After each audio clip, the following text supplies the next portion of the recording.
এক বীর যোদ্ধা তার কন্যা সন্তানদের নিয়ে মরুভূমির এক বাড়িতে বসবাস করত এবং কন্যা সন্তানদের বিভিন্ন যুদ্ধের কলা কৌশল শেখাতো।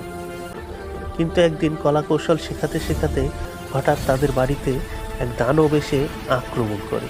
বিরাট বড় সে দানব তার কন্যা সন্তানকে ধরে নিয়ে যায় তার আস্তানায়। লোকটি প্রথমে ভয় পেয়ে যায়, তারপরে সাহস করে সে দানবের পিছু করতে থাকে এবং তার কন্যা সন্তানকে কোথায় নিয়ে গেছে সেটা খুঁজে বের করার জন্য দানবের আস্তানায় রওনা দেয়।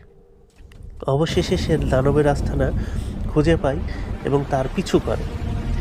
এভাবে সে দানবের পিছে দৌড়াতে দৌড়াতে একসময় দানবের কাছে পৌঁছে যায়।